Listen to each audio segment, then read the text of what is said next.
Hi guys, good morning. So, hinog na nga po itong ating pizza. Itatry ko kung anong kalasahin nito. First time kong kakakain ito. Ngayon, itong aking anak gusto din tumikim ng ating. So, let's try it. Talagang kailangan bagay mo sobrang lambot naman.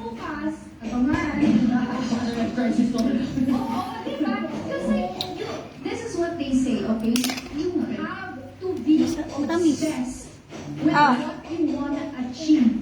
Para makamit mo talaga siya, nandun yung focus mo. Because if you're not obsessed, girl, walang mangyayari sa'yo. Like example, gusto mo ng healthy living, gusto mo maging healthy, gusto mo maging fit, hindi mo ma-achieve yun, yung fullest potential mo, pag hindi ka obsessed. Hindi ka obsessed sa craft mo, wala, superficial lang, hindi ka gagaling dyan. So, you have to be obsessed talaga. And you have to do it right away. Bahala na. Nagustuhan din ng baby. Mabalik lang natin sa conversation on Asian perspective. I agree na dapat you're Sobrang dami, but you're so committed and passionate about it. But I think when you reach your 30s, mas Nagustuhan na aking baby. Okay lang naman ako maka-obsess or maging committed. Pero sana nai-enjoy ko pa rin yung proseso. Diba? Oo, enjoy. enjoy. Or else, mapapakwit ka na lang kung ano man yung pinupursue mo. Yun nga yung sabi nila, dapat i-enjoy mo yung journey, yung process na yun. Hindi baka ang lumos mo yung result buto. yung iniisip mo. You have that goal, but before you even achieve that goal, dapat i-enjoy mo yung Yummy? partner towards it. Yun eh. And that's the beauty of life. Kasi towards that journey, may ups and downs ka eh. Boyfriend ko? Si boyfriend ha? What can you do with No. Ano yan? Pero sobrang lambot. Feel the power of Gulaha in a nasty, silver formula. For skin you love to live in. No!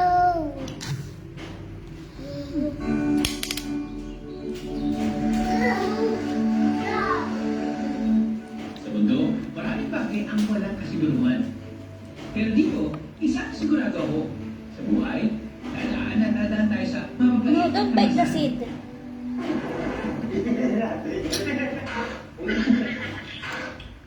Only fear dahil nga hindi kami nakakaon sa isang kubada.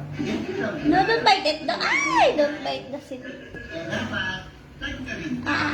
Pero aminin, kung walang kalungkutan, hindi na naman natin mananamnam ang tunay na kasiyahan.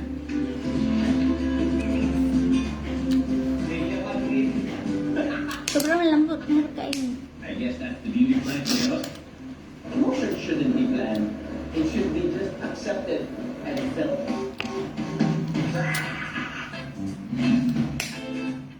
Let's go to a local store.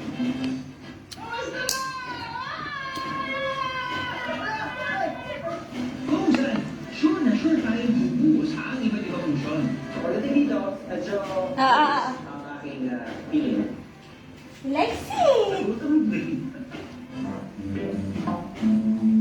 Parang hindi ko alam kung anong emotion ang ilalabas ko.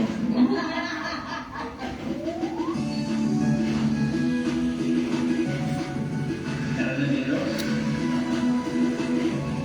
Masarap naman, pero hindi para ulit-ulitin. Nag-follow rin ba kayo sa poll session na pakalat-kalat online? Look at that beauty. Ashe. Yan ang Awasin Falls. Ang pinagmataas sa talon sa buong Ilocos Region. Naninihan sa bahay ng Sigay, Ilocos Sur. Pilipinong netizens na naghihari sila dito. At marami silang natulungan. Mahirap po ba mapunta sa falls? Pwede po bang lumawi dyan? Sasagutin natin ni Miros. Para mabuwang. It's sinasabi nilang viral na Awasin Falls. So, malalaman natin kung pakikita yung expectation natin versus dun sa Na-experience na. Mula sa drop-off point, nasa 2 kilometrong nakaraan bago marating sa mismong town na St. Paul's.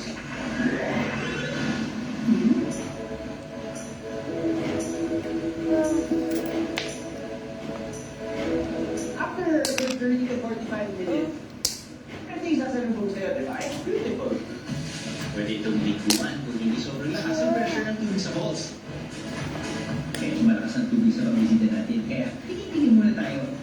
I'm sure there are safety concerns dahil nga medyo malakas ang hapos ng tubig ngayon. Tingnan mo, all year round na dito. Parang hindi. Dahil nga tagpulan ngayon, malakas yung pressure, malakas yung waterfalls. Pag hindi tagpulan, hindi naman waterfalls. Walang yung intensity, iba yung pressure. Hindi pa ako nakalangoy. Parang nakaligo pa rin ako rito. Let's open again another one. Yung mist kasi, It's only 2 pieces. Dito wala pa mist. Pero kung galing doon, kala mo umuulan constantly.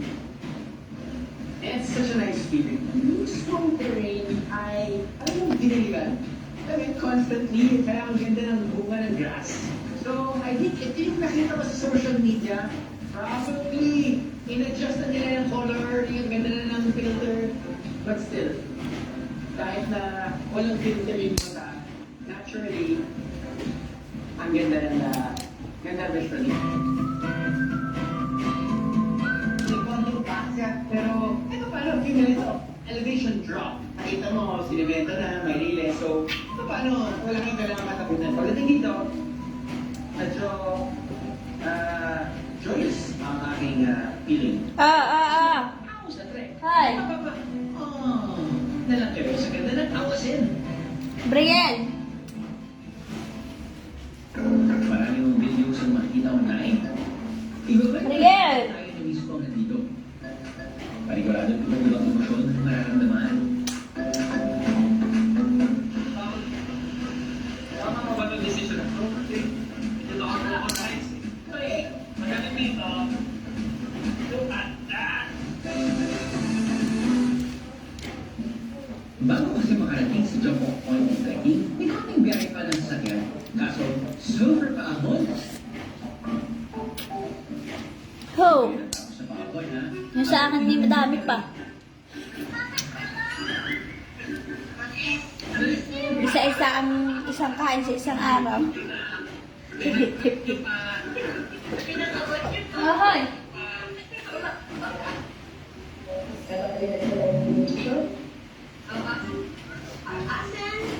Matamis naman yan eh. Matamis yung pangalan nito. Dragon fruit honey.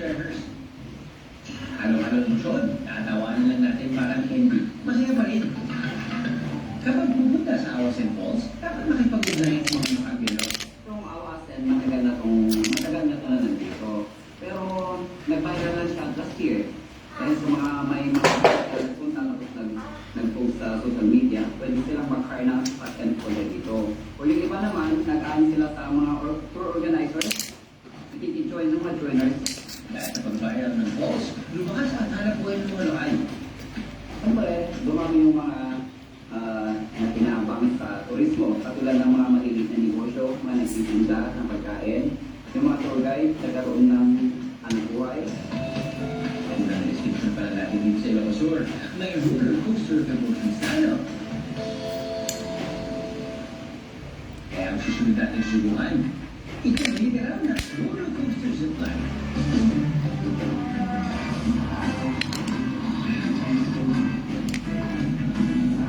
Nabitin ba sa zipline? Kung gusto ng mas mahabang kaba, pwede subukan ng road course challenge. The different tour that I came with my uncle Tapos, had a general puro buto. Wala 150 pesos hanggang 250 pesos ang rates ng activities dito. Bye. Pag-ura po kayo na safe po kayo dito sa